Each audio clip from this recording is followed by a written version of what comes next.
Good evening, everyone, and thank you for being here with us. This evening, I am calling to order this Operations Management Budget and Government Accountability Departmental Budget hearing of April 12th to order. I am Mally Rosado, the Council President, and also co-chair of the OMBGA Committee. I'd like to introduce my members. To my right, I have Assistant Majority Leader Marilyn Rossetti, followed by Councilman Amilcar Hernandez. To my left, I have Councilman John Gale. Councilwoman Shirley Sturgeon is here. She'll be joining us briefly. And on the screen, we have Councilwoman Tiana Hercules. And Councilman Nick LeBron will also be joining us shortly, and here is Councilwoman Shirley Sturgeon. So this evening we have two presentations. The first one is from the Hartford Public Library, followed by the Hartford Police Department. So without further ado, I'd like to welcome and call to the table Bridget Quinn, who is the Executive Director for the Hartford Public Library, along with the Chief Financial Officer, Carl Fisher. Welcome.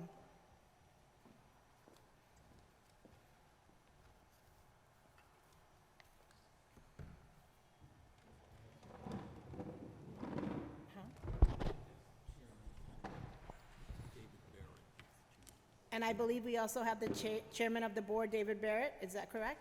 Yes. Welcome. Thank you. Good You have the afternoon, floor. Council President. Thank you. I appreciate the opportunity to be here with you this afternoon, and it's nice to see you all. And David, I'll turn it over to you. Good evening. So I think all of you know me.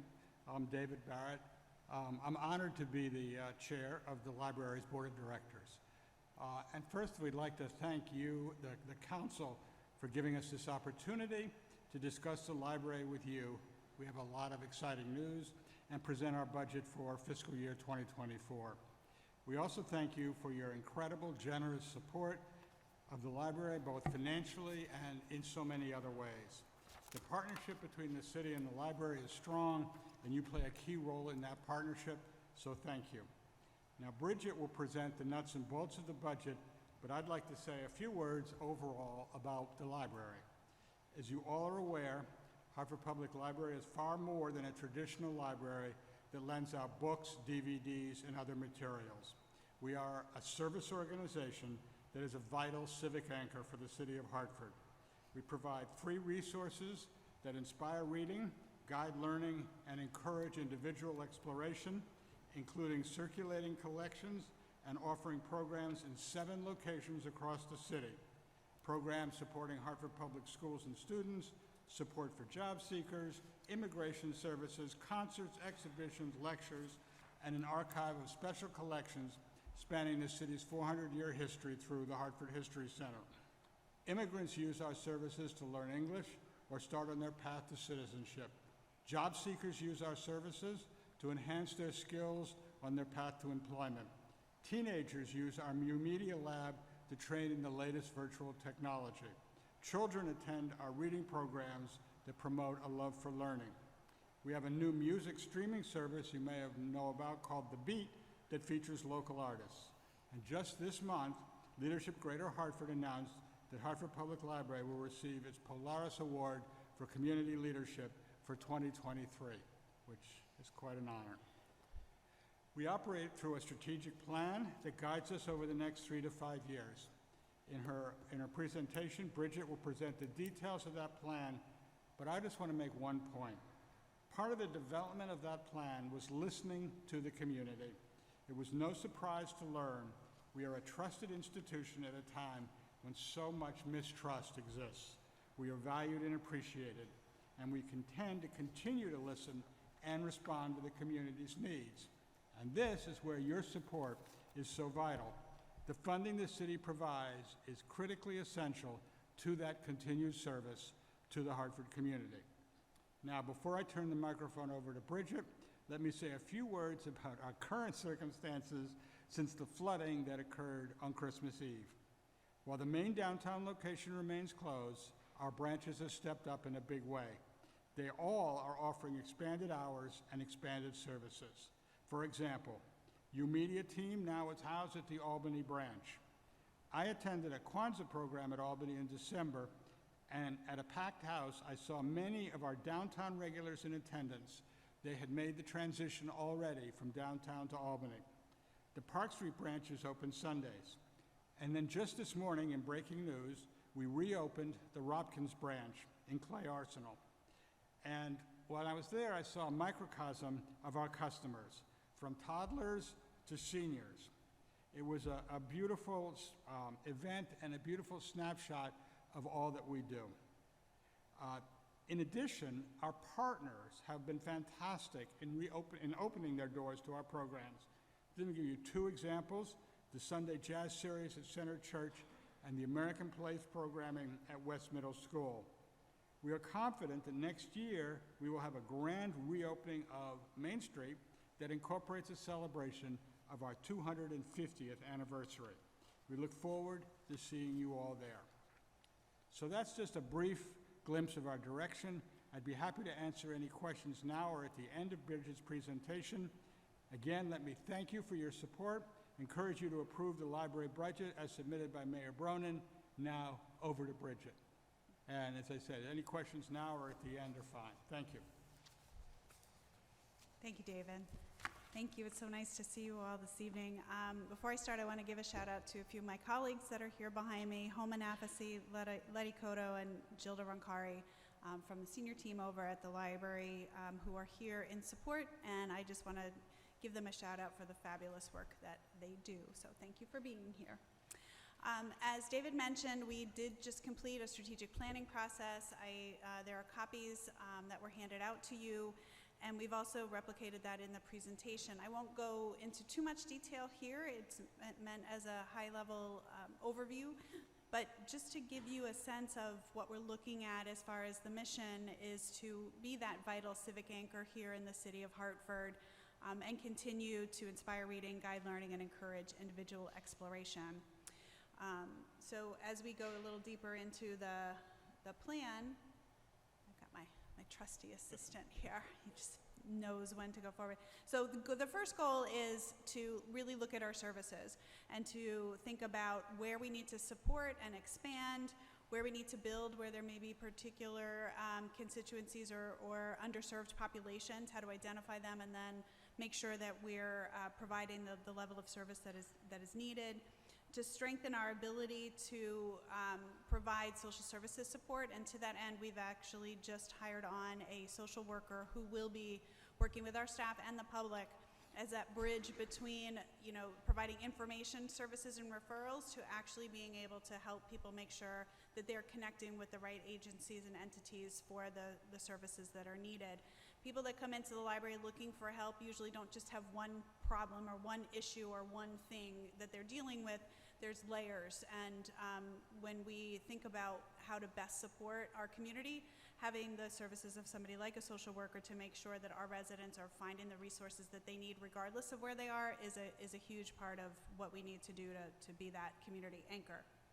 And we're also looking to develop better ways of assessing the effectiveness of our programs, making sure that we're really targeting and hitting the people that need them, as well as providing the very, very best quality that we can.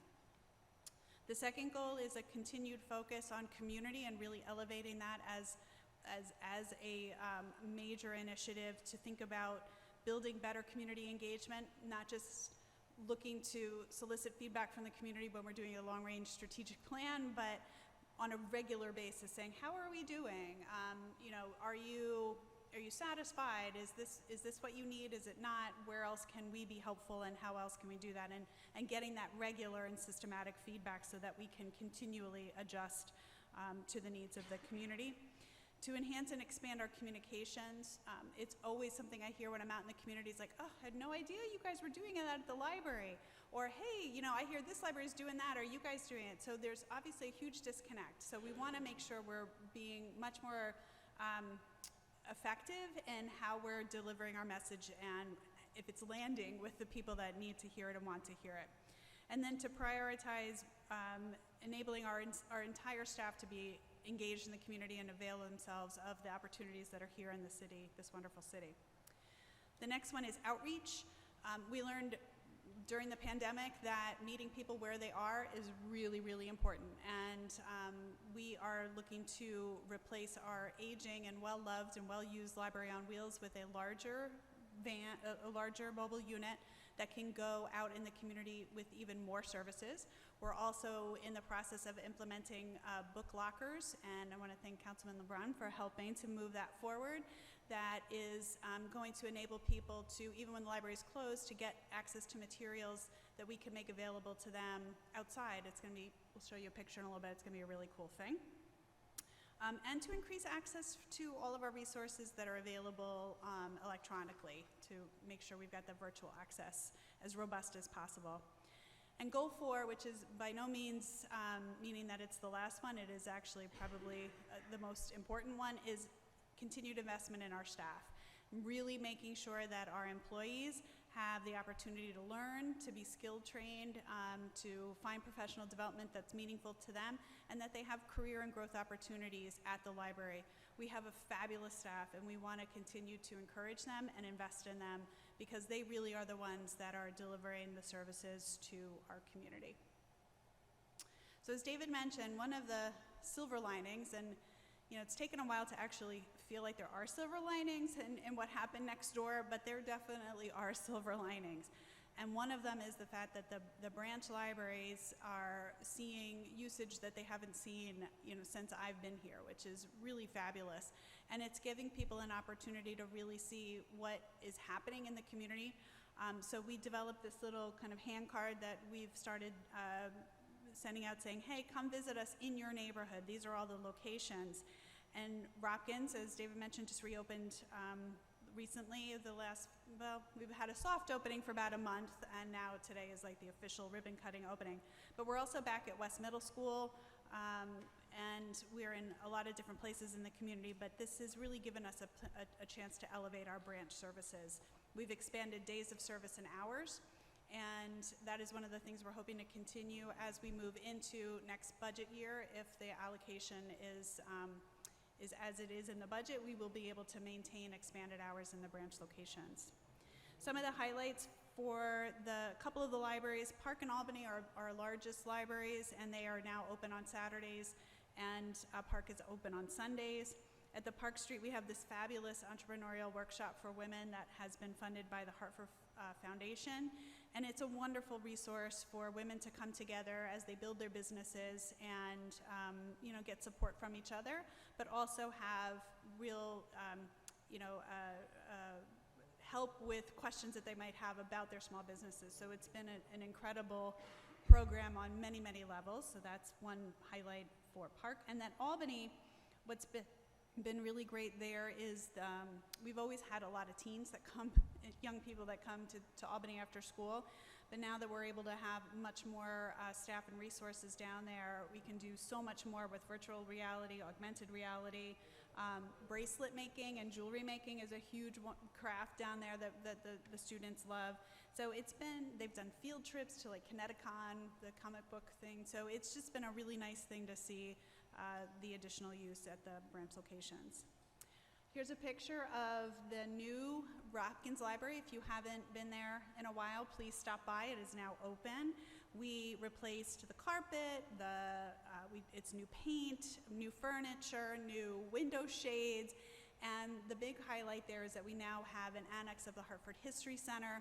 So we cleared out kind of that back corner and put in collapsible shelves because we now have the full print run of the Hartford Current and the Hartford Times, the run that we have the Hartford Times in that location. We've got archivists and research specialists there waiting to help the community. So a wonderful thing as we continue to move services that had been only available downtown out into the community and into the branches. That's a message we've heard from the community loud and clear. The American Place continues to be very strong, although it is definitely a challenge because they are operating out of so many different locations. But the key services continue, and a shout out to their staff for for being so dedicated and making sure that those services continue, even when we had to do them in many, many different places. Our current outreach services are quite robust as far as where the Library on Wheels goes.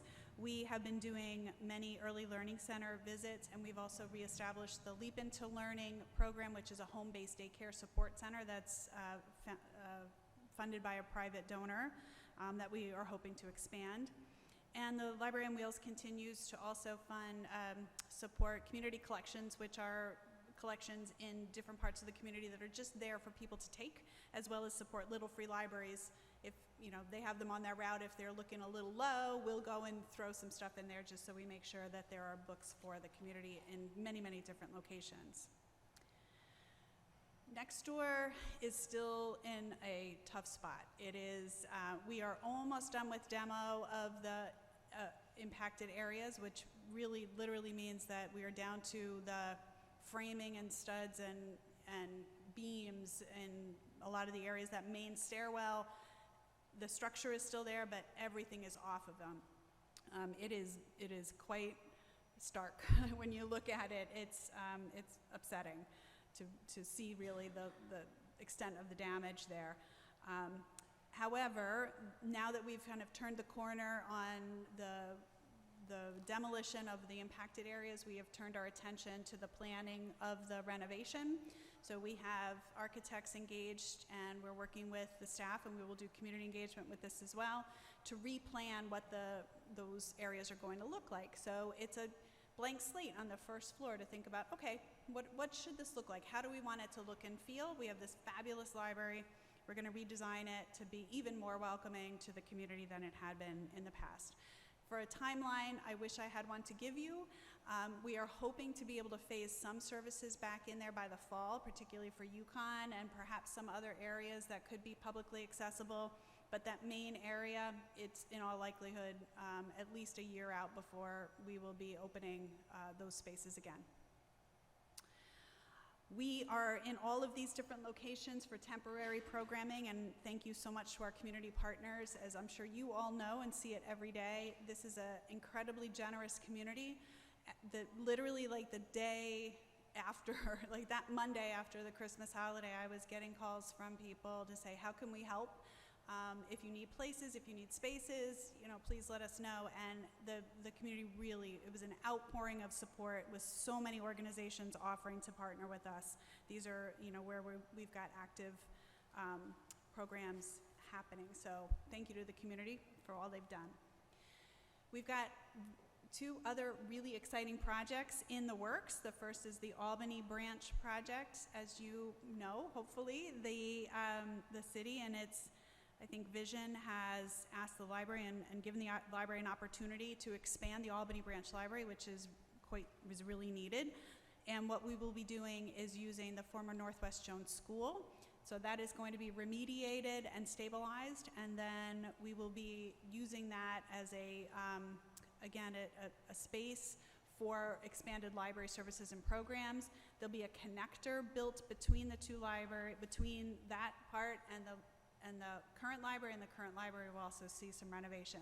This is a very rough concept. It is by no means anywhere down the line as far as design. We will be doing, we needed something to be able to apply for some grants, but we will be doing community engagement there too to make sure that we are designing a building that is what the community wants. And we've already had quite a number of conversations, but knowing how much there's also already been talked about as far as the use of that former school as a cultural center, as an education center. So we want to honor what the community is looking for in this space and make sure that we are developing the plans appropriately. So that process will be starting soon. The other big capital project we have is the Barber Branch. And as you may know, we had for probably about 2 years, been planning a fit out to have that branch be located in the Swift factory. But when we really looked at the long-term impact of that on not only our budget, but as well as the opportunity for what the library could do, and this parcel became a potential parcel, the library board and Barbara Task Force thought that this would be a much better long-term investment for us to build a standalone library at 234 Barber Street, which is the former Snyder Supermarket. The city has already taken down that supermarket, so it is a lot ready to build. And we are now moving forward with adjusting the designs that we had to go to the Swift Factory to be a standalone location at 234 Barber. So we're very, very excited about that project as well. As I mentioned, this is one of those kind of new outreach projects that we're working on, which is the remote locker. So you can see it's kind of cool looking. We're looking to put it under by the Arch Street entrance so that we can make it, you know, it'd be undercover. It's still outside, but it's not subject to the elements. So what people could do is they could say, hey, I want to pick up this book, this material, this library of things item, and our staff will go put it in the locker, and it will be coded. So all you have to do is come up with your library card and either scan it or punch in your library card number or your access code. Pops open, you grab the book, it's already checked out to you, and Bob's your uncle, there you go. You can just walk away. And you know, it's nice because either with the library closed or if you just have a couple minutes, you can just pull up and grab your things and go. So it's a really nice way to support additional access. And we're using this as a test location. If it works well, I can see replicating this either at the library branches, or it doesn't have to be at a library branch. We did have an idea to have it at a commercial location, so if it works here, I think it'll be easier for us to try and get these all over the city, which would be a really nice addition. The Digital Library Lab, I know I've talked about this in years past, but I do want to just kind of remind you that we have it. And I also want to give a shout out to the city because we've been working with different departments about using this as a resource. So we are working with development services and other departments in the city to be good partners so that we can provide a service back for the service that we're enabled to give. So this is a nice library, another example of a nice library-city partnership. Usually you as a group are interested in hearing about e-resources. So I shout out to you guys for being very technologically advanced. So I wanted to give you just a snapshot because this has been an area of interest in the past of where we are with our e-resources. So we did a little summary for you, and you can see the one that's most used is BookFlix, and what's great about this is that that's a resource that's made available to our schools. We have this fabulous relationship with Hartford Public Schools. We call it Boundless is the name of the partnership, and it has a lot of different pieces to it, but one of them is that every Hartford Public School student is automatically a patron customer of the Hartford Library. They automatically have a library card. Their student ID is their library card number, so they have automatic access to all the resources of the Hartford Public Library, can check out materials. This BookFlix is a wonderful tool. It saw a huge uptick during the pandemic when students were home, but as you can see, even though they're back in the classroom, this is a resource that is really fabulous. So that, again, another way to show that we are leveraging the resources of the library to help support the schools and vice versa.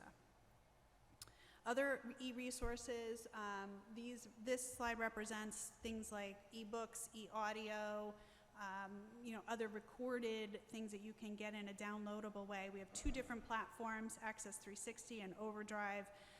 Our numbers are pretty good. They spiked during the pandemic. They've come down a little bit now that people can get physical books back in their hands, but we have seen generally a growth in the use of e-resources. And those are all free. You don't have to have an Audible subscription. Just your library card means you have access to all of those resources. So now we're going to get into the numbers. Do you want to do it? Sure. Okay. I'm going to ask Carl to do the numbers. Thank you, Bridget. What you'll see on this spreadsheet, or this slide, shows our ask for FY24. You'll see an increase in salaries about 6.3%. This represents negotiated increases as well as increase in hours at all of our locations, including Saturdays and nights. To go along with those salaries, you'll see an increase in fringe benefits. Obviously, the pension and Social Security and health go up when salaries go up. In the non-salary line items, It's a smaller amount of an increase of 41,000. This is more directly related to two things. First being our utility costs at our locations, specifically Park and Albany. Larger locations, we're seeing a larger increase in electricity and water. And we're also looking to increase the collection by about 10,000 this fiscal year as well, our collection ask. So overall, it's a 6.2% increase, about a $530,000 increase. You'll see 65% of our funding from the city goes towards salaries, 28% with fringe benefits, and the rest in non-salary line items. This is a breakout of where those funds are spent. 72% of it is spent on public services, and you'll see the rest with facilities, IT, development, administration, human resources, and finance. This is a slide that shows the city's contribution throughout the past fiscal years with obviously an increase every year, which has been terrific, and it has been a huge help for us. And what you also see on the bottom graph is the percentage of the city of Hartford's contribution as compared to the total library budget, meaning that while the city of Hartford is putting in giving more funding each year, so is Hartford Public Library in terms of grants, endowment, donations. We're increasing our contribution for our operating budget as well.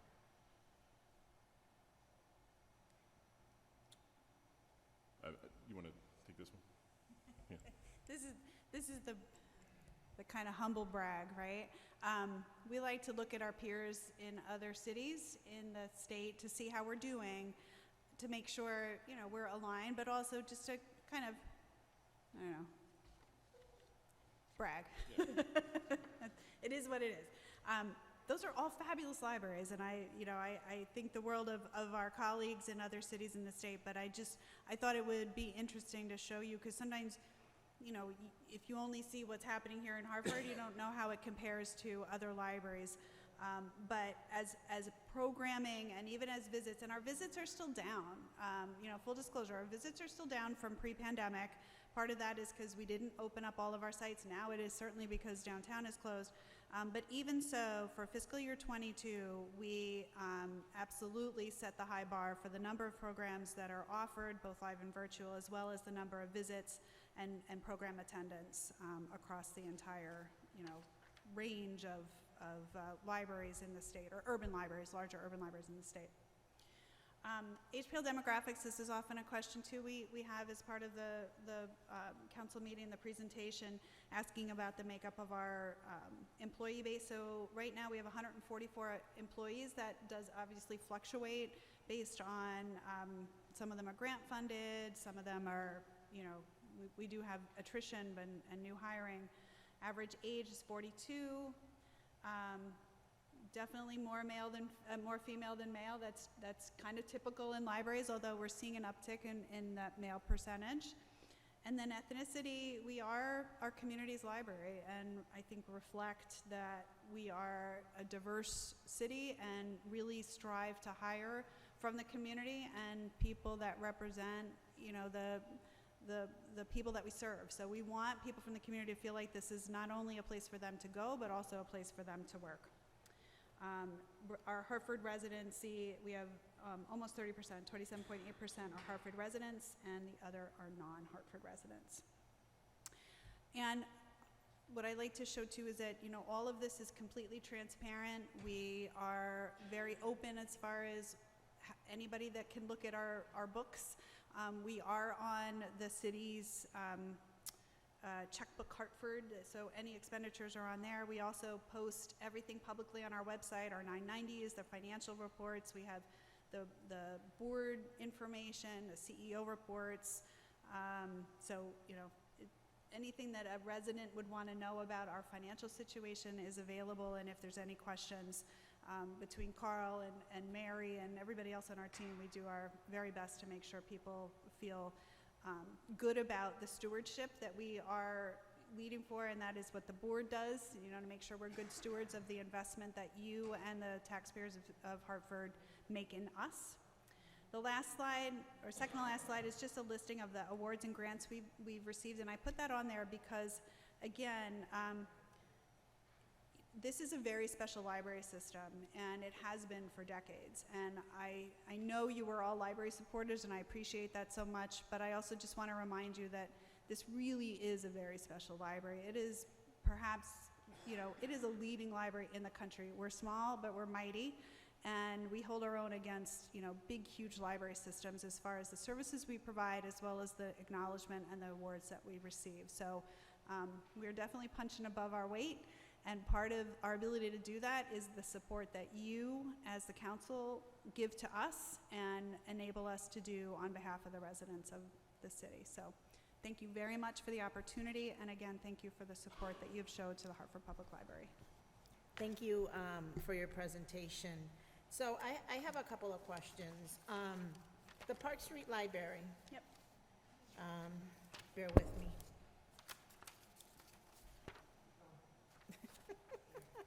Okay.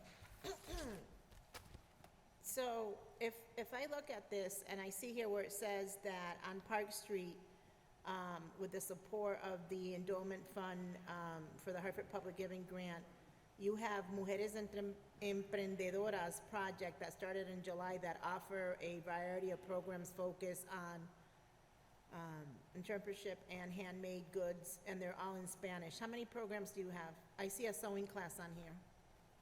How many programs do we have at Park Street? There are programs every day. No, how many? I know they have programs every day, but is it the same program offered every day? When I look at the Albany Library, I see popular bracelet making, the virtual reality program. Is that something that you offer in Park Street? We offer, yeah, well, that one, we don't have a U-Media at Park Street, so we do have a range of different programs at each location. There's a full calendar of all of that on our website. I'd be happy to get you information about that. Off the top of my head, there's so many that are offered, I couldn't even begin to tell you. But every day there are different programs for all ages of people at every location. The Park Street Library has seen tremendous usage since its opening. That program room, I think, is booked almost every day. So, I mean, I'd be happy to provide you a list of all the different programs that are being held at all the locations, if that's of interest. I mean, what we put in here literally was like a tiny little snapshot of, you know, a couple to highlight, but there are a huge array and variety of programs available. And how about immigration services? Is there a high volume of immigration services there? Most of the immigration service, and actually Homa's here, I mean, I think we're doing most of those out of West Middle, correct? I'm sorry, I can't hear you. It depends on the nature of their question, their need, but if it's a citizenship application form or a green card renewal, or they've lost their naturalization certificate, no matter what branch they go to, we have a system where they meet with a counselor and we assist them over here. We collect their documents actually over here in the Department of Civic Engagement, and then we counsel them and work through their paperwork in an office at UConn or at West Middle. Thank you. Marilyn? Councilwoman Rossetti? Thank you, Council President. Thank you. I have to start with first, just to, like people have to let people know. I am a corporator of the library, so we don't want to, have anybody say anything later.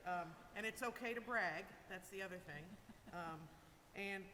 Before I ask the question, I told one of my best friends, her uncle is Mr. Snyder, and she's a teacher, and she's really very happy and excited that this is happening. So thank you. The Albany branch, yes, very rudimentary, but nice. Yeah.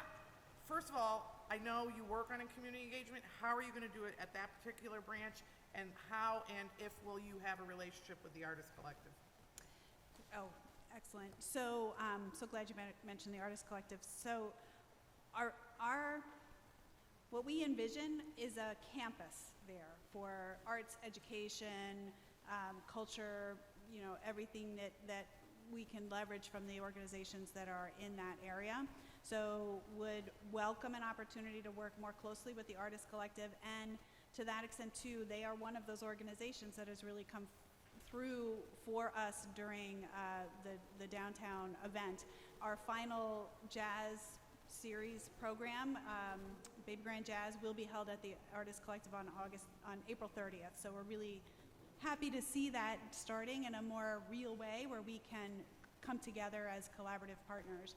The community engagement that will happen for the Albany Branch Library will be part of the design process. So in the coming months, we will be scheduling times at the Albany Library to bring the community together to think about what they want to see in their library. It's a very similar process to what we did for the new Barber Library, but with, but completely with the focus. So there will be focus groups, there will be small group meetings, there will be access to the design professionals with community residents, with the NRZ, so that we make sure that as we go along, it's not just a one and done. It's as we are going through the design process, we're going back to the community to say, hey, this is what we've got, this is how we're looking to move forward. So we haven't started that yet. We've had some informal conversations over the last year or so just to say, hey, this is coming down the pike, what do you think? Just to make sure we're not losing anything that had been spoken about as a potential role for the Northwest Jones School, and how we can make sure to honor all of the different plans that the community has had for that space over the years. Okay, thank you. And I know, I apologize, we're not corporators any longer. Yes. We're ambassadors. You're ambassadors. So, thank you, Council President. Thank you. Could you please close your PowerPoint presentation so I can see the screen? I can't tell if Councilwoman Hercules. Okay. I'm going to call. You have the floor, Councilwoman Hercules. Thank you, Madam President. You had clicked out for a second, so I wasn't sure. Thank you so much, Ms. Quinn and team, for the great presentation, and of course, all the wonderful work that you do at the library. Definitely a huge fan. Can't say it enough. Just had a couple of quick questions. You may have addressed this, but I might have missed it. With respect to the original plans at Swift, I wasn't sure if the Albany Ave expansion was the pivot of that, that location, which was prospective to be at the Swift factory, or if there are still plans to put a library in that neighborhood. So I apologize if I missed that part of it. No, good question. No, they're two separate and distinct projects. So we will be doing the expansion of Albany, but we will also be building a new standalone library on Barber Street. Thank you, thank you. I may have missed that. And then the only other question I had, and certainly the flood is something that nobody could have anticipated. If there can be any silver lining when a disaster happens is what we learn afterwards and the changes we can make. So I'm just curious, I did read your article that you wrote in the Hartford Business Journal about the policy covering all of the loss and damage. Wanted to know if, in light of that, there have been any changes to the policy, and what structural or infrastructure changes are maybe anticipated with the rebuild of the library downtown. Yeah, no, that is, that's a very, astute observation. Is absolutely, we've got to look at that. We have pretty robust coverage with our insurance, and actually the insurance that's provided is through the City of Hartford. So we've been working very closely with your risk manager to assess, was it appropriate? So I think that is going to be an ongoing discussion with Sarah and the team as far as where we go from here for future events. But what we have learned, particularly for this building, is to make sure that we have redundancy, more redundancy in some of the reporting, like kind of the reporting products that are available now that weren't when that was built. So the building maintenance system, making sure that we've got really up-to-date software that is that is reporting out if there are concerns. So water monitoring, moisture monitoring, the kinds of things that we may have thought we had, but we didn't. So to make sure that we've got the appropriate systems, and this is that opportunity to get the most up-to-date building mechanicals, monitoring systems, reporting systems, making sure that the reports are going to the right people, how they're being addressed. So yeah, absolutely, this has been a huge learning opportunity for us with our facilities planning to make sure we've got the right equipment, the right monitoring systems, and the right people in place to do that monitoring for us, and that might include having a third-party monitoring system rather than relying just on internal staff just for that extra level of protection. But as far as the insurance goes, we've been working with Travelers. They are our coverage, and it's a long slog. It is very detailed, and we are working it through with them. But we do anticipate that they will be covering what is needed to do the replace and restore. Then as far as the larger projects, since we are going to be under renovation, we're going to use this as an opportunity to say, okay, what does the rest of it need to look like, and how we're going to make sure that this is the best library possible. So that will be above and beyond what the insurance covers. Right now, we're close to figuring out what those estimates will look like, and I will have those numbers probably within the next few weeks. Great, thank you. Thanks. Councilman Nick LeBron? Hello. I love the library. First, I want to apologize for my overdue books. I'm sorry. We do automatic renewals now, so I we're know, all good. I know that you guys make it easy. So, I reflect, and I say that because the library is representative, at least to me and my family, of the good things that the city of Hartford provides for our communities.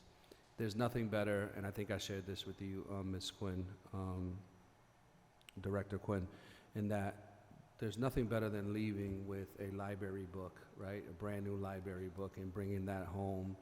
And it just reminds me of my youth, and how important that was, and how my mother was very influential and promoted reading through the use of our libraries. So the other thing I want to mention is that my friend Chris Brown always talks about the libraries as the poor people's university, and I believe that that is now the case more than ever, right? We need these libraries to represent academics in the way that can be tangible, or that folks that aren't able to have access to college or college classes or knowledge content outside of the traditional mechanisms, but still have the availability to learn. And so the questions that I have today are really spirited on how much I believe the libraries are important to our community. So going back to the Barber Street Library, on March 8th of last year, there was a big launch at the Swift Factory, and the mayor did his State of the City address at the Swift Factory, highlighting the fact that we were going to open a library there. I remember distinctly there was like library shelves behind him. And so, and I'm a fan of more libraries, so I'm not saying take away the one from Barber Street and move it at Swift. I'm saying let's do both, right? And so the question I have, I believe you mentioned that we're doing the Barber Street Library because of it's a better financial plan, but we're building a structure there, whereas the Swift Factory already exists. So if we're going to the brick and mortar concept, and we have a brick and mortar established, can you kind of walk me through as to how the financial sustainability piece is more pertinent on Barber Street than at the Swift Factory? Sure. So at the Swift Factory, we were looking at entering in a lease with Community Solutions, and that lease was very, it was a substantial amount of money, and we were looking at either a 10-year or 20-year term. So moving away from a leased space situation, which is really like we did at Park Street, moved away from a leased space into a new building, similarly to Barber Street, moved away from a leased space. Our initial hope was to move into a, you know, a non-leased space. When the SWIFT opportunity came up, we decided to pursue that after the task force looked at many other sites, thinking that that would be a way to get us into a space more quickly and more cost effectively. But when we really dove down into the details, the long-term costs of the lease were going to be similar to what they would have been in a standalone facility, or actually more. So for the you know, post 10, 20 years of sustainability for the library in that neighborhood, having a city-owned standalone building will ensure a more cost-effective opportunity for the library and the city over time, because that lease cost would just continue to grow quite a bit in that rented facility. And if we decided to go, you know, we would have been investing not only the capital to do the fit out, but also then the lease cost, which if we take that investment and put it to a new space long term, it is a better financial investment for the city. Long term. The other question and through you, Madam President, the other question I want to ask is that I know that it's by which school, but we also have two schools that are shut down there, Clark and so Waverly and Clark schools, Yes. which are structures that currently exist. Was there any discussion about opening a library in a structure that already existed? Yeah, so we did talk about the Clark School, which the challenge there is, I'm sure you all know more than me, is the contamination of that site. So between the costs and I think the concerns we heard from, you know, people in the community about having a library on that site, that was one that we didn't pursue. And then the Waverly School we did actually talk about as a task force, but because of where it's located, it's a little off the beaten path, not as central as Barber Street is. And so we didn't take a lot of time to pursue that with the task force, and really looking to prioritize staying as close to Barber Street as possible. Through you, Madam Chair. So first of all, thank you. So I think it's the structure that's going, or what is it called again behind the downtown library? What is it called? The locker. Oh, the remote locker. It's what is it called? It's a remote locker. Remote locker. Yes. That's what we glowingly call inside here as the robot. But I'm just so happy to see it, and it's going to be in blue and green. So just one last thing in regards to Laurel Street. I live on Laurel Street. One of the locations of the Library on Wheels states that it goes to CRT on Laurel. So the CRT on Laurel is closed, and I don't see the Library on Wheels there. Is that just a typographical error, or because it's right across? I live right across the street from there, so I would love a Library on Wheels there, but I don't see it. So I don't know if that's just an oversight listed, but I've never seen the Library on Wheels. I'm looking at Letty because I.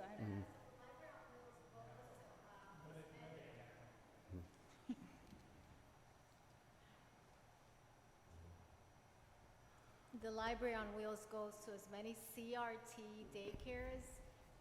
When they reach out to us, we're there. And Laurel Street may have been one of the locations that we've gone to. The Library on Wheels is everywhere throughout the city. CRT is a big partner, and a lot of the spaces also where they go to when it comes to the community collections. And this was part of the report that we submitted based on that locker, that remote locker, and the research that we did, that a lot of the collections are in the north end of Hartford, a lot of the small community collections. So the Library on Wheels, although it's going everywhere in the city of Hartford, it's also prioritizing spaces and agencies where we know there's a higher number of underrepresented communities. So with the Laurel Street, that's a space that we used to go to, and I'm pretty sure we're everywhere where CRT calls us. Yeah, so maybe just on the presentation, just say all CRT locations. Yeah. Because I got excited, and then I went on the website, and I didn't see it, and I'm like, am I missing it? Is it because I'm at work or something? I would love Library on Wheels. Again, I'm a huge fan of what the library does for our committee. And so for our community. Lastly, the little libraries. How does that partnership work? Is that an initiative that is designated by the library itself, or does a community person build a little library and then you guys support it? Can you kind of go through that process? Sure. So there is definitely a difference between what we call community collections and little free libraries. So community collections are collections in the community of books for people to take that the library sets up and coordinates and works with different entities, whether or not they're laundromats or different places in the city. Little free libraries, anybody can build a little free library and put it outside their house or their business. But there is a network of, when you, like Little Free Library is you register to be one, and then you're part of a national kind of, movement, and then your Little Free Library is on a map. So we know where they all are, and so what our outreach team does is they will go, past them and say, if they look empty, we'll stick some stuff in there. So that is really, it's pretty informal. I think that the owners do know when we're coming to do it, and we do some more regularly than others, either if it's on the route or we know that that's a high traffic point. But those are much more informal. The community collections are the ones that we coordinate ourselves. So the bottom line is, if I was to build it, you will come? You got it. All right. That's all my questions, Madam President. Thank you, Councilman. Councilwoman Shirley Surgeon? Thank you, Madam Chair. And Bridget, thank you so very much. David, thank you for being here. The library, I believe, as you said, is a place for you. It's a place for us. I truly do believe that in our community. Couple things I want to touch on, and that is the Barber Street Library. I know there was a lot of community groups who came together. They wanted a new library for Barber Street. They accepted the Swift Factory because just wanted a new library. But when the opportunity came to build a library on Barber Street, I think the community groups were more happy to see that. One of the response to me is that this is not the library of the old, where I go and borrow a book and read a book and turn the pages. So that was how they described this library on Barber Street to be. Could you give us a little bit more information, because that's what I was told? Sure, no, absolutely. So we had done quite a bit of community engagement for that already, but we're going to go back because now that we have this new opportunity, just to make sure that what we're designing is what the community wants. But what we have envisioned in there is an adult learning center, which we're calling the Next Gen Center. So that is a place for adult learning, adult literacy, digital inclusion, technology training, career training, GED, pre-GED, adult literacy initiatives. And that will be classrooms and study rooms and facilitated coursework. So really an expansion of what we're currently doing at the American Place, but really focused on the needs of that particular community. We already do quite a bit of certificate training, and we do Cisco training, we do Guard Card, we do ServSafe, we do driver's ed, actually is out of Park Street. So an expansion of all those kinds of hands-on programs and services and certifications that people want. A lot of technology. What we had talked about too, and we'll need to reassess this, but if it's feasible and if it's what the community wants to, we were looking at simulation type services in collaboration with the industries and higher education, like community college as well as Goodwin and UConn, to think about how we can partner and create that bridge for people that may be interested in going into the field, but the barrier may seem a little high, right? Like you don't want to spend thousands of dollars on courses that may or may not be what you're looking for. So we're looking at creating that kind of on-ramp and giving people an example, some hands-on experience to get in there, to see if it really resonates with them, if they like it, if they have the aptitude, and to connect with how to take that further. So it's kind of like a U-Media for adults, really, where they're getting practical skill-based training for those kinds of things that could then lead into a career or to help direct them into the educational opportunities. So that's one piece of it.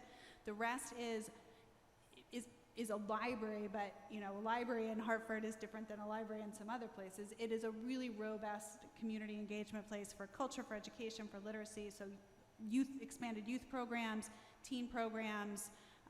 We're going to do a food pantry there, so building out an actual space. They're doing a lot of food work there, where there are, even today, they were at the Barber Street, they work with Connecticut Food Share to make sure that there's distributions to the community. So we're building a bigger pantry at that location to be able to do more fresh produce and other resources and other products there for people to have in the community.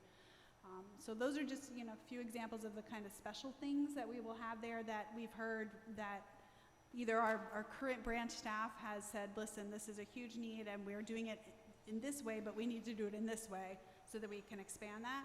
And then also make sure it's just a gathering space that people in the community know it's their space. And they can use it like people do Park Street for community events, for personal events, for music, culture, art. So the whole range of things that the community wants. So the definition of it's not the library of the old anymore. No. It's a new way. Absolutely. I think it's a great idea because one of the things the community did say is that having the library in Barber Street fits in their strategic plan for the neighborhood. So there was a great partnership with the community and the library. So it's great to see. And of course, I'm going to be prejudiced regarding my neighborhood library in Upper Albany. I'm dying to find out when is this going to come online. The building is sitting there waiting. I know there was a lot of, focus group. It was, it wasn't really, I attended a few of them, and it was informal, absolutely. Yep. But I think you got a flavor of what the community was looking for. And it's great to see the connection between the actual library that's there and, a clear path over to the Northwest Jones building. That library is certainly in need. I think when the library in Blue Hills was closed, there was a certain influx of, so that library is serving a lot of different community right now. So I'm just dying to find out what is the timeline on when that will come aboard. So the first phase is to do the remediation and stabilization of the Northwest Jones School. And that work, I'm hoping will commence soon, that the Development, what is it? Which one? Development Services, thank you, are leading that, and we're working in partnership with them. So they already have, that project well underway planning-wise. So when it can commence, we're working closely with Aaron and Charles and their team to get that date set. But that is moving, absolutely, that's moving along.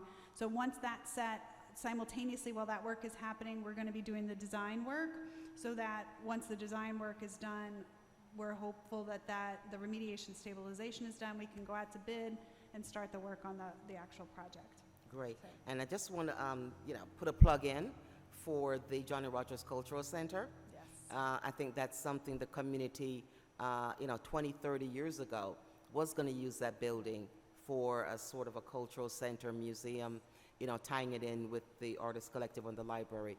So this really partnership and became a great opportunity to actually make that work.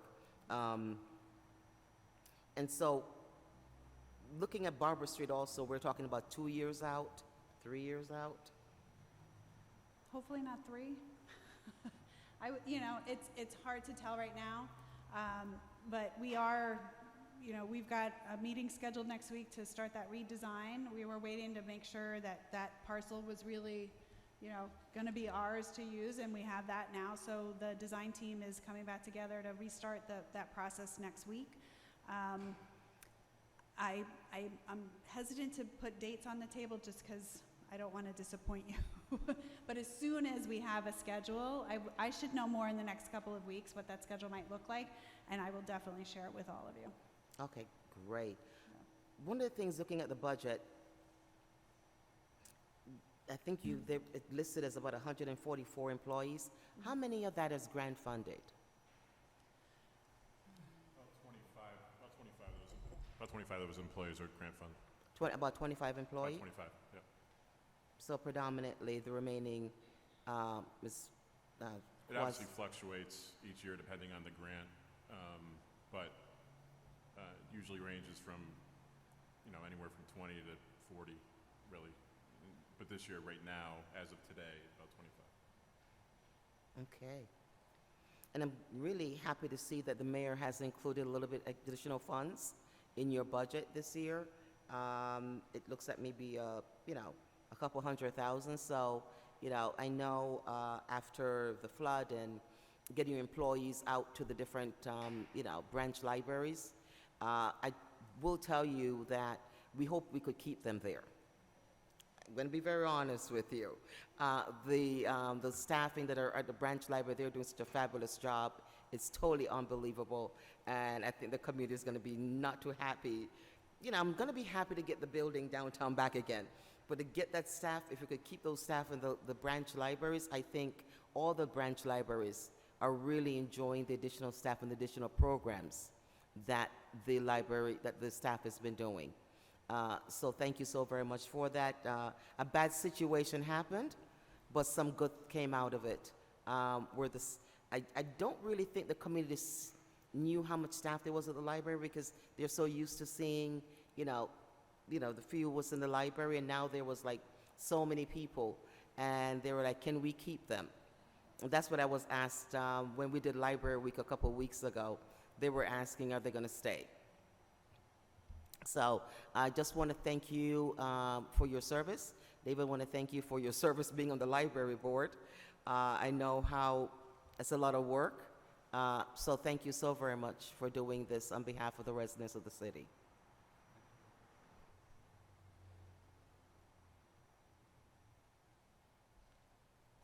Councilman Milka Hernandez. Thank you. Thank you very much for the visuals. I love the graphs. It helps me digest, the information much quicker. So question, just thinking about the long-term sustainability of your programming, not just beyond this year. City of Hartford covers just above 71% of your total budget. Then the remaining 29% comes from grants, endowments, or private funding. Are any of those considered like one-time funding sources, or what is basically another way of looking at the question is what's the likelihood of receiving those funding? What is your, how do you rate the likelihood of receiving those fundings?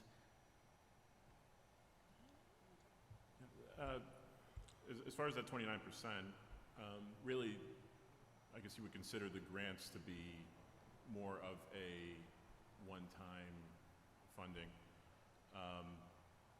We traditionally budget about $1 million a year in grants. Now those are obviously restricted funds. But over the past, I would say 7 years, we have seen closer to $2 million each year come through in grants, either through federal or state or non-governmental entities, really mostly non-governmental entities. Now, the rest of the funding, you mentioned endowment, donations. Endowment is, we do a draw from our endowment each year. It's about 4% of a 12-quarter rolling average, to be technical about it. And the rest of it is from donations, and we every year have seen an increase in donations. So that's how we're looking right now. But in answer to your question, I would think grants are more of can be considered a one-time. However, we're continually receiving grants each year. Thank you. And my second and last question, going to this page of the bragging page, I will call it now, right? So do you have the numbers for that same category of what it was pre-COVID years how does this number compare to pre-COVID years? So the, so that is both in-person and virtual. So when we had to go to all virtual, we obviously saw a little dip, but as our staff became more proficient with offering virtual programming, we did see a pretty consistent leveling of people that were attending. We're not back to our pre-COVID levels, and I'd be happy to share the numbers with you. But we're getting there. I mean, it's particularly for program. If we looked at door count, it'd be quite a bit down because of what's been happening next door, as well as we didn't bring all of the branches back to full hours. Right away we scaled them in. So our numbers are still down comparative to pre-pandemic. Program attendance and the number of programs are not quite back up there, but they're getting close. But I'd be happy to share that with you, and I can share previous years of the comparison between our sister libraries. Yeah, and I do see on your key performance indicator, measures, I see the library visits, in 2020 were in the 500-something thousand. Then it kind of obviously went down, but it's kind of going up, so I can see that the trend it's going up. Yes. And obviously we don't have any projections because of the, the incident here at the downtown branch. But thank you very much. Thank you. Councilman Gale? Thank you, Madam President. Good evening. Picking up on the last question, I was actually looking at the very same page in the book we have with all this data. I'm not understanding when it says collections, what do those numbers represent?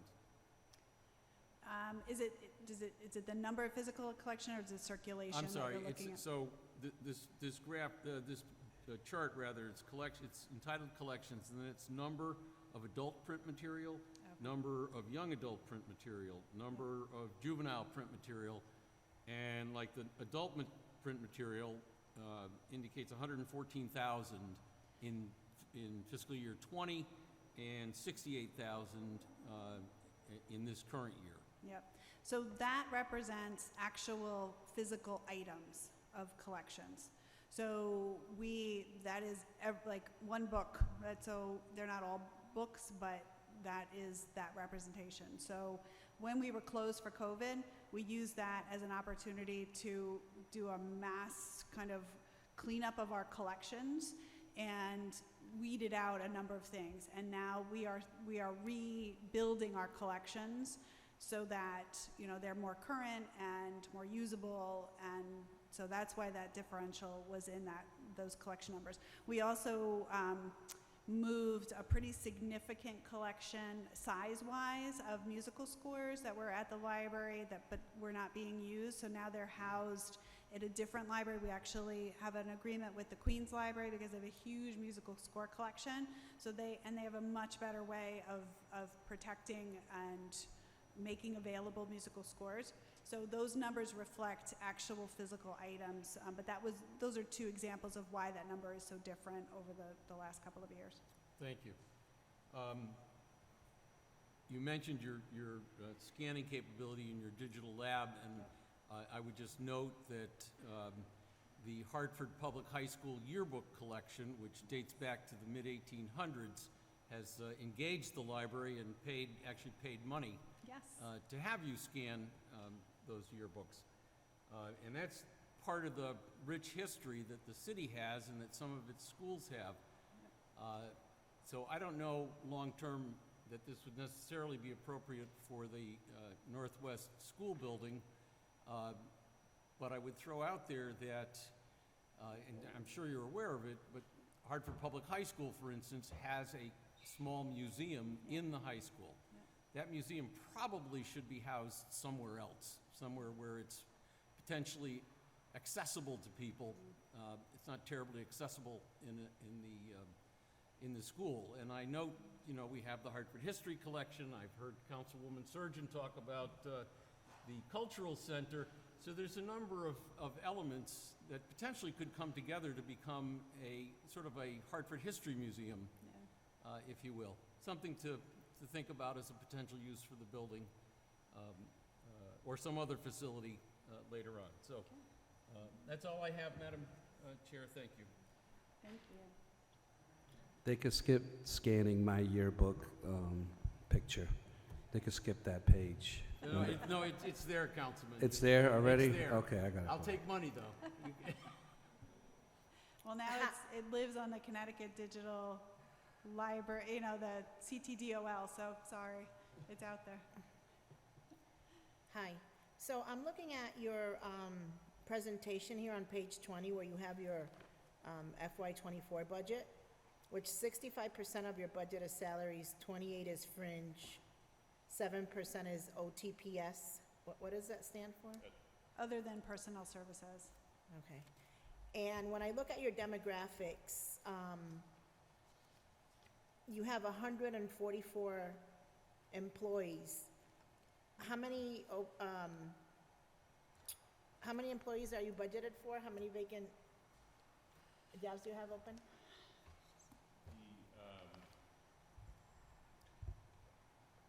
The total in the budget is about 120, 119, about that we see in this budget. And then, like I said, the rest is grants. So my estimate was about 25 of those employees of the 144 were grants. Okay, so when I look at the demographics, you have 6.2% Asian, 20.8% Black, 33.3% Caucasian, 29.8% Hispanics, and then other 9.9. Out of that, 27% are Hartford residents and 72% are non-Hartford residents. Do you get a lot of applications from Hartford residents? Applications, you know what, I would need to get back to you on that. I don't know how we're counting as far as the applicants. We do, when we're going out to recruit, we post, all of our positions are posted on our website, but we also use Indeed as our recruitment tool, as well as, you know, local recruitment as far as different agencies where we'll promote the jobs that are available. I'm not sure if we collect that or if we do what that number is, but I can certainly look it up. I can look into it. Okay, so besides Indeed and the website, you do have, you post jobs like in local newspapers so that Hartford residents that are not familiar with Indeed can apply? So we don't really advertise in newspapers anymore. Indeed is a pretty standard place for people. So if people are coming in to look for work, what we generally do is, you know, when they come in as job seekers for us, right, with us, we work with the Connecticut Workforce Partners, and the first thing that they do is help them find the places to do recruitment. That is a huge issue for people, right, if they don't have the technology skills. So there's one thing that we have also really focused on is thinking about how to make it easy for people to find the jobs and to apply for them, because it requires a certain level of technological expertise even to apply for a job, which you see at Stop and Shop, you see everywhere, right? So yes, we do use online recruitment for our positions, which is pretty typical, you know, of most employers. But what we also are looking to do, we're in the process of recruiting for a new HR director, and one of the things that came up as a suggestion from one of the candidates is to set up an actual kiosk in our libraries, Right. where people can come in and see the jobs that are available at the library and apply for them right on the spot, which honestly I thought was a fabulous idea, and I'm looking to get that done as soon as we possibly can, because there is a disconnect. So yes, I mean, that we definitely have improvements we can make in making sure that people are finding the jobs that are available and connecting them. A lot of it happens also word of mouth. If there's a position available in the branches, our branch staff are often looking, you know, at recruiting and talking to the people that are coming into the branch and encouraging them to apply. We've also been really focused on looking to our internal talent and helping people move into different positions in the organization depending on where they want to be, and helping them get there through tuition reimbursement, professional development, which is paid, other skill-based training. So we have different ways of looking at recruiting to make sure that we're filling the vacancies. it has been challenging. You know, there's been a lot of, it's getting better, but post-pandemic recruitment has been really challenging to get enough applicants and to get applicants that are able to, you know, meet the qualifications. And for those that aren't, how do we get them there? You know, how do we provide that kind of training? Do we have the capacity to be able to do that? And if not, how can we get there to make sure we're getting, you know, a really broad and diverse number of applicants in our pool? Because the best, you know, the best people at the library branches really are those people that know the community, whether or not because they've been working there for a really long time or because they're from the community, but there certainly is a huge benefit to having people in those branch locations and even downtown that know their neighbors, right? And can be a friendly face for their neighbors when they come in. Thank you, and we love our library. Follow-up questions? Councilwoman Shirley Surgeon? And we'll go backwards. Go ahead. So, just to follow up on that wonderful idea with the kiosk, is it possible to expand that to all the City of Hartford job openings and not just the library? We can always use, we have a bunch of empty positions, or open positions, not empty, sorry, open positions. And by utilizing that as an access point, I think would be fantastic. Good idea.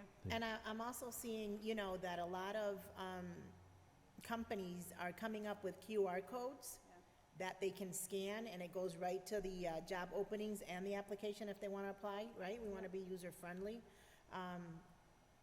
Councilwoman Rossetti, or, yes, I'm sorry, Councilwoman Surgeon. I totally forgot, is to congratulate you and your staff in all the great awards I see in your presentation for 2022.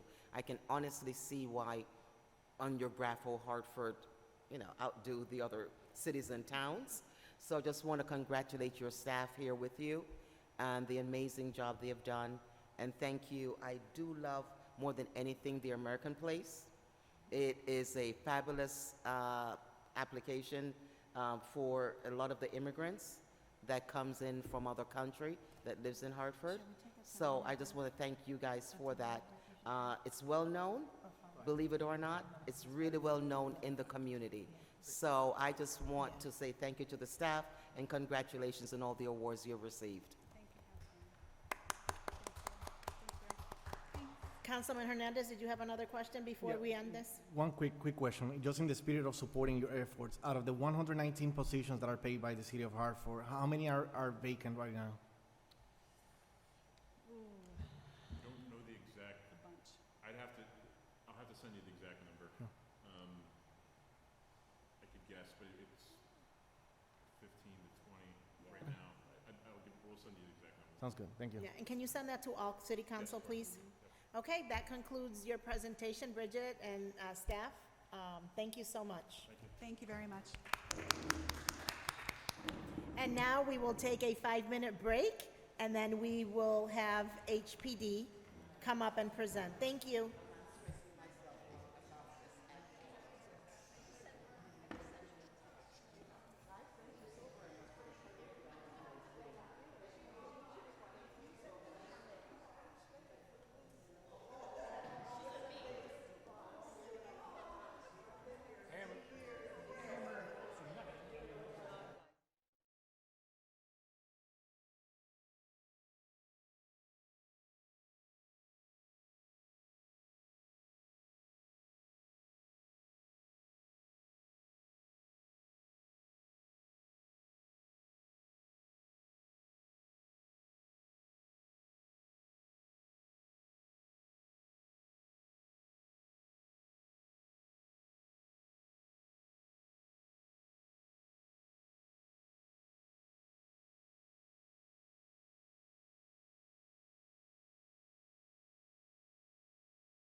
Good evening, everyone, and welcome back.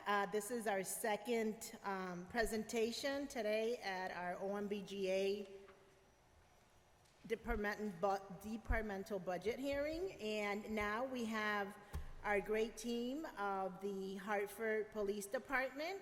And once again, I have to my right, Councilwoman Marilyn Rossetti.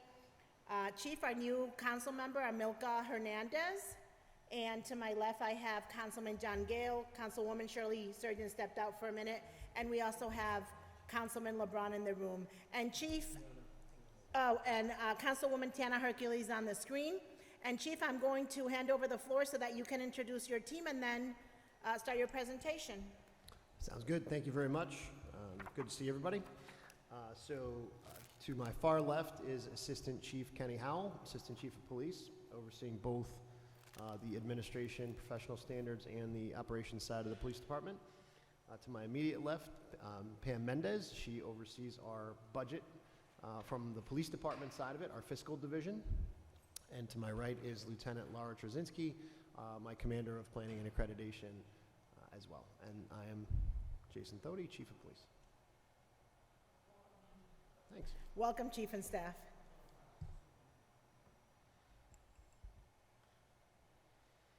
You want me to just go ahead, or you want me to wait?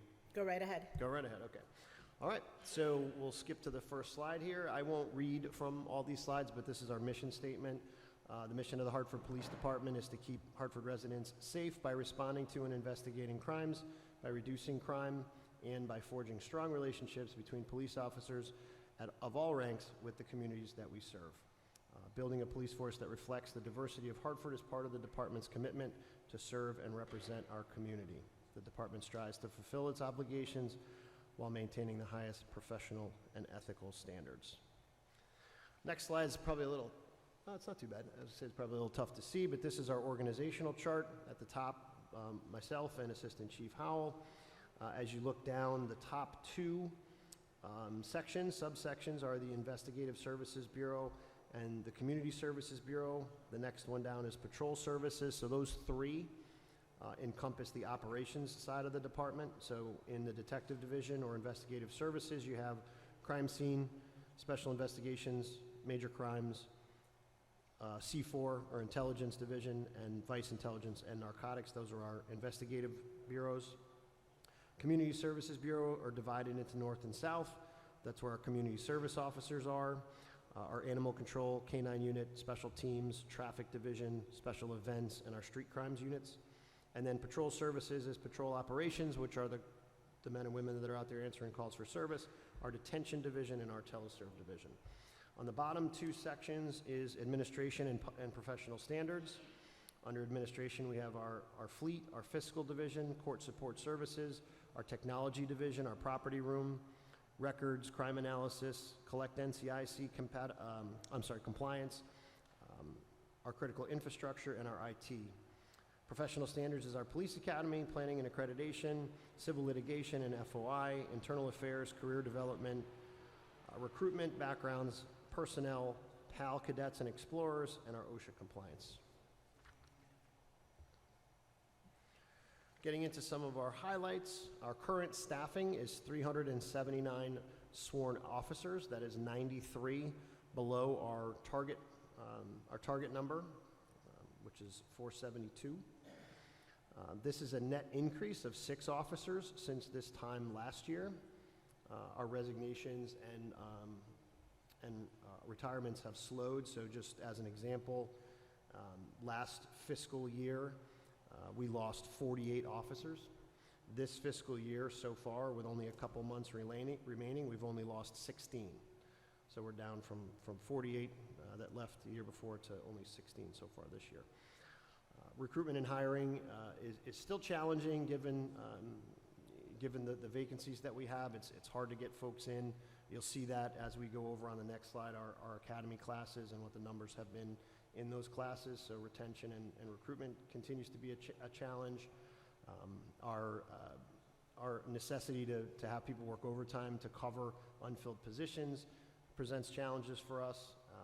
And the department's minority staffing level is currently 35.88%.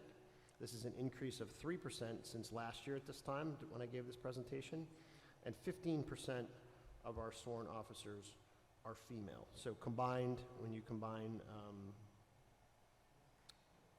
oh, sorry, that's the next slide. Our hiring information. Top two sections we just talked about. Our last academy class that graduated in December of 2022, we had 22 recruits. This is one of the larger classes that we've had in the recent past. 2 of those recruits are Hartford residents. 68% of the class was racial and ethnic minority, and 8% of the class was female recruits. So when you combine racial and ethnic minority with females, we were at 73% for that class. That was a very good class. The academy class, here in this slide, it said anticipated start date of April 3rd. It did in fact start on April 3rd. We only had 12 recruits in that class. 2 of the recruits are Hartford residents. 50% of the class was racial and ethnic minorities, and 17% of the class was female. So combined, that class was 67% female and racial and ethnic minority. Onto our crime data. This, early in the year, this fluctuates quite a bit. So our most up-to-date crime data is on the website in our CompStat packages. I would encourage anyone that's interested to look there. So for calendar year 2022, we actually ended at a 0% increase, which I've never seen before. So it was static across 2021 to 2022. But within those categories, we had a 15% increase in homicides, 39 compared to 34 the year before. We had a 29% decrease in rape, a 37% increase in robbery, a 10% decrease in aggravated assaults, a 38% increase in burglary, a 1% increase in larceny, and a 21% decrease in auto theft that we'll talk a little bit more about when we get to the Auto Theft Task Force. So far for 2023, we're down year to date by 15%. This slide is 14, but it's actually 15. We're at a 56% decrease in homicides. We are at 5 this year compared to 11 for this week, the same week last year. 30% increase in rape, 14% increase in robbery, 33% decrease in aggravated assault, an 8% decrease in burglary, and a 31% decrease in larceny. 65% increase in auto theft is one of our most challenging categories right now so far this year. That is almost entirely due to the Hyundai and Kia issue, where they can be started. I'm sure people have seen this on the news. They can be started with a USB. And so of our citywide 249 stolen cars, 102 of them, or 41%, are the Kias and Hyundais. This is something that we're not just seeing here in Hartford, but we're seeing that across the region as well. Last year, Kia didn't even make the top 10 list for makes of cars that were stolen, and now it is among the top. We're also seeing an increase in juvenile offenders in 2023 compared to previous years. Again, this USB starting these Hyundais and Kias has gone viral on TikTok, which has resulted in these stolen cars being stolen by younger folks. So we have seen that in the statistics as well. Currently, 46.7% of our Hartford arrests for auto theft are under 17 years old this year. So that is another change this year from last year. Again, with our Greater Hartford Regional Auto Theft Task Force, we're seeing this similar trend in our surrounding towns as well. Our partnerships, the HART team, everyone knows that that's a great success. We are continuing to work closely with them to try to find ways to reduce police response in areas where we don't need a police response, like mental health and addiction. They've worked very closely with Officer Barrett on our homeless efforts, so that HART team has been a great success, and we're continuing to build that relationship out. The Auto Theft Task Force, as I mentioned, this is Bloomfield, Bristol, East Hartford, Glastonbury, Hartford, Manchester, Rocky Hill, Southington, West Hartford, and Windsor, so our kind of capital area. Has provided a task force. They provide us with a detective, sometimes 2, sometimes a supervisor, to work in conjunction on a regional approach to auto theft. Of the 345 total stolen vehicles recovered, 79% of those were stolen from outside of Hartford. So these cars are being stolen in these communities, and then they're being used for criminal activity in Hartford. So it really focuses why this regional approach is so important. The stats from last year, collectively, the first full year that the auto theft unit was in place, the 10 towns had an overall decrease of 27%, which equated to 412 less stolen cars in 2022 than we saw in 2021 in the participating towns, including Hartford. It's really been a huge success. Our human trafficking task force, we're involved in two, both a federal and a state task force. Some people probably saw in the news back in September, we made a significant arrest from Madison Street, where two individuals were engaged in labor trafficking of Mexican nationals. They were arrested on federal charges with our Hartford police detectives, along with our federal partners, for conspiracy to commit labor trafficking, conspiracy to commit alien smuggling, transporting, harboring, and encouraging, and extortion, all significant federal charges, and they'll be going to federal court for that. That was a ring that was that we actually got information from Boston, so it involved multiple states. It was a huge success for that team. Accreditation, Lieutenant Trzynski is my commander of planning and accreditation. So this year, as most know, we received Tier 1 state accreditation September of 2022. The Post Council voted unanimously to give us accreditation based on our policies, procedures, and facilities, and how we complied with the standards. We continue to seek further accreditation from CALEA, which is the Commission on Accreditation for Law Enforcement Agencies.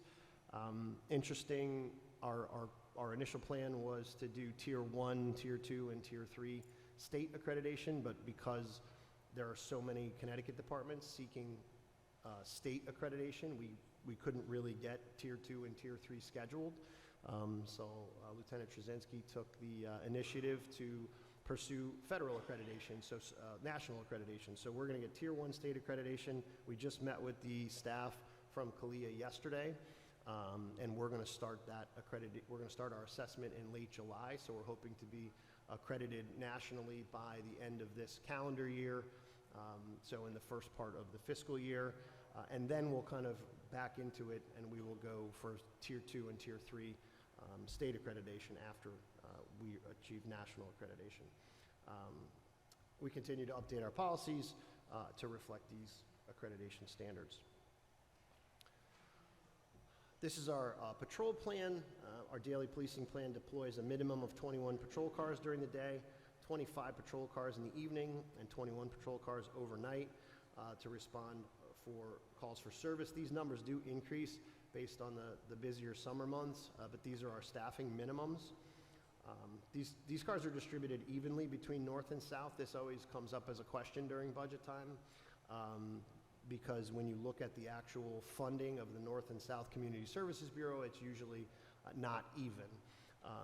This year, most of our vacancies, we have to have a place to put the vacancies. Most of the vacancies are in the south end, so when you look at the budget numbers, you'll see a higher budgeted number for the south end than you'll see for the north end, but that is not, our staff is equally distributed north and south. So we obviously continue to staff this 24/7 despite our low staffing numbers, and this is where a lot of the overtime comes into play, is to making sure that those cars are filled and that we're responding to calls for service.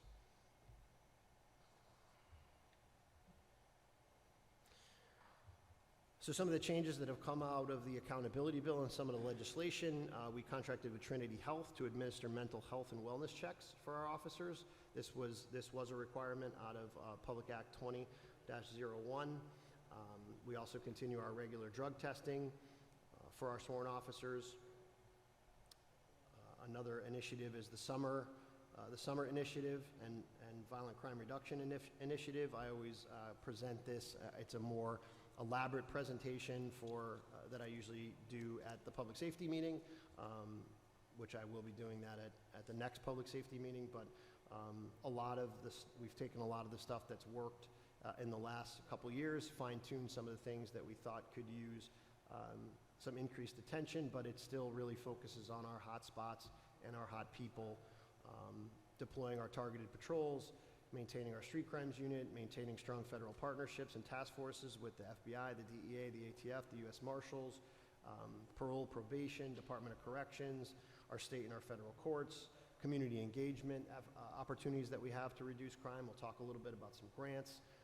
So that all of that stuff will be rolled out in our Safe Summer initiative, and a much more comprehensive presentation of that will be forthcoming at the next public safety meeting. So grant programs, as we know, we got a $2 million total grant for the city, just under $2 million for the Community Violence Intervention and Prevention Initiative. This is a great grant because it doesn't just fund law enforcement. It funds a lot of things across the city and with some of our NGOs and our nonprofits and folks that help us with some of this stuff. This grant is kind of still in the processes of being rolled out, but we applied. It was a competitive grant. We were awarded this grant under the expansion category, which means that we're supplementing some existing violence reduction efforts.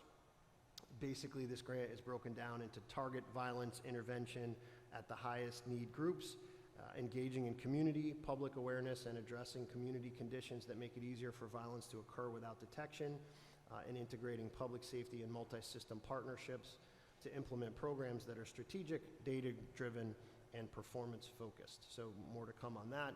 We also got the COPS hiring grant for this year, which funds 2/3 of the salary for our recruits. All 12 of the recruits that are currently in the academy are funded under this COPS hiring grant program.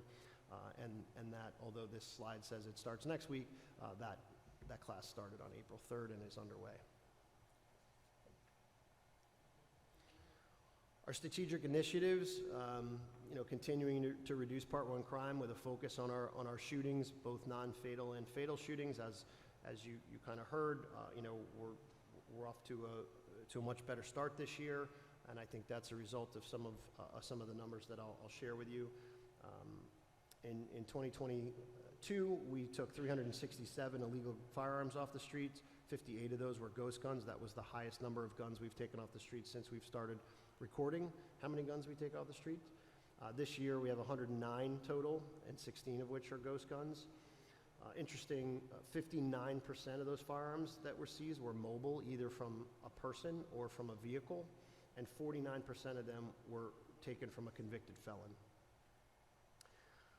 I do get this question sometimes, where these guns come from. Our biggest out-of-state contributor to these firearms, when we trace them back, we use the Alcohol, Tobacco, and Firearms. The ATF helps us trace these guns, where they actually originated from. Vermont leads the way with 24 firearms that came from Vermont. And then North Carolina, Georgia, and Florida are tied with 16 per state. So those are our biggest contributors from out of state where these illegal guns come from. Our 2021 homicide clearance rate was 76%, well above the national average, and that's a great number. We'd love to see 100%, and as these investigations continue, that percentage will increase. Some of these cases take years to put together, but in that year we had 34 homicides and we arrested 29 actors, including one pending warrant that's outstanding right now. Our 2021 non-fatal shooting clearance rate was 38%. Prior to the grant that funded our non-fatal shooting team, we used to average around 10%, which is around the national average. So that is up almost 4 times a clearance rate for non-fatal shootings since we introduced the non-fatal shooting team. Another great success for the department and for the community there. 2022 homicides are 39. We've arrested 21 actors in those 39 homicides. So our clearance rate for those incidents is at 41% right now. It's early in the year. Based on what we know in these cases, we do anticipate that clearance rate will be in the 70% range as well. But again, these homicide cases sometimes take a while to put together. We have to wait for medical examiner information. We have to wait for evidence processing at the labs and things like that. So we're going to see that number increase. But our non-fatal shooting clearance rate for 2022 was, again, 33% so far, over 3 times higher than the national average.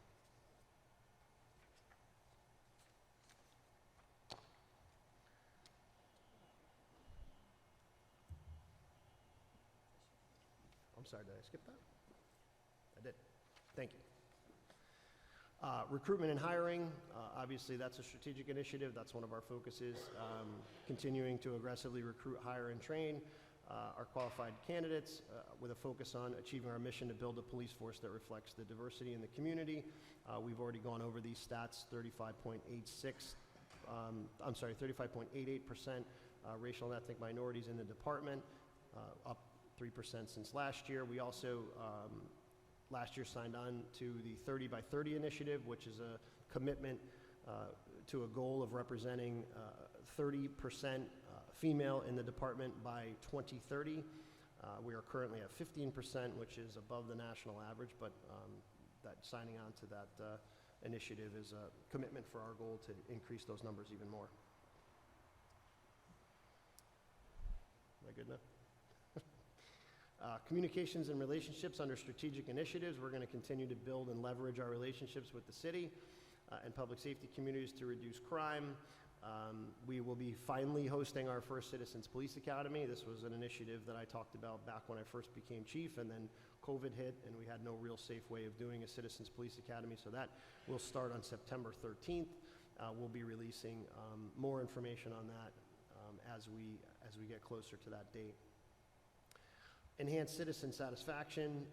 We're going to talk a little bit about that technology here, but I wanted to talk about the community building a little bit more first. I'd be remiss if I didn't talk about Katie, our new facility dog. She came from Puppies Behind Bars. She has been on the job now for 7 months, and she's already getting 2 awards. She's getting the annual Peer Support Award from the Cable Annual Statewide CIT Conference, and that's April 19th. And then she's getting the Excellence of Service Award from the Mark Twain House. I also just wanted to, I've been inundated with letters about Katie. I wish I could hire more dogs.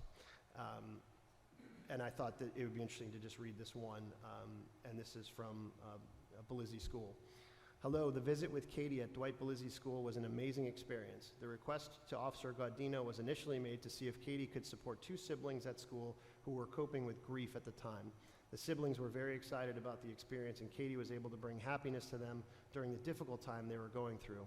The siblings were not the only ones who benefited from this amazing experience. The staff, teachers, and administration were also excited about her visit. Katie brought such peace to everyone and definitely decreased stress and anxiety in those she met that day.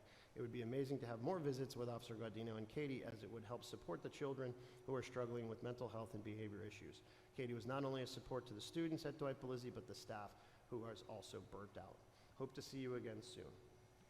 And I've got a bunch of these letters that I can certainly share with everybody, but it's just great to hear, when we got Katie, when we approved this program and we got her, we had no idea how big of an impact that she was going to have, not just on the department. I'm always happy to have her visit me in the office, but also in the community as well. Our continued community outreach includes events like Good Vibrations, Read to a Child, Know Thy Neighbor, the Knox Job Training Program, Cops and Bobbers, Faith in Blue, National Night Out, and neighborhood cleanup events, and the list goes on and on and on here. The enhanced citizen satisfaction initiatives that we're talking about include Power Edge, which is a citizen engagement and feedback solution that we are pursuing for the police department. This keeps citizens informed with automated updates that come in when you're waiting for a call for service. So I don't know what to equate it to, but it's almost like you're getting a constant update as to when the officer's going to be there. So we do get a lot of complaints about how long it takes officers to get to certain calls. We're hoping that this is a good way to keep people informed while they're waiting for an officer. It also measures citizen satisfaction with text surveys, so we'll be able to get some feedback from folks, and it works cohesively with our CAD RMS system. The second thing is our Hartford P2C, which stands for Police to Citizen. This is a program that we're in the process of testing right now, which allows people to directly report incidents through a web-based portal. So the complainant is able to enter certain information into that portal to save time. These incidents can be reported through these incidents that right now we're experimenting with are lower, lower priority incidents like lower valued larcenies, property damage, lost or stolen property, identity theft, and other non-emergency incidents. And basically the citizen would report their incident in a step-by-step process on the web portal, and then that case will be assigned to the appropriate division or officer to further investigate and follow up with the citizen. So those are two of our kind of technology initiatives that we're hoping that will allow us to give better service. And then efficient use of our resources, exploring avenues to maintain all services in the city while maintaining officer wellness, which is very important as we deal with the staffing levels that we're at now. And we'll continue to seek grants and other funding opportunities. We've had great success with that, especially in the last couple of years. So organizational enhancements, we are streamlining our response to FOI requests. We have, especially with all of our cameras and our body-worn cameras, we have seen a significant increase in FOI requests over the last couple of years. We are looking to civilianize some of that by combining our FOI and civil litigation unit and have it fall under the records division. The civilian staff, which will be added to this and cross-trained so that they can handle some of these FOI requests and so we can get them done in a timely manner. We talked about accreditation. That's a strategic initiative for sure for us to continue seeking national accreditation and then eventually finishing our state accreditation as well. Budget comparisons from 2023 to 2024 here. The 2023 adopted budget of $49 million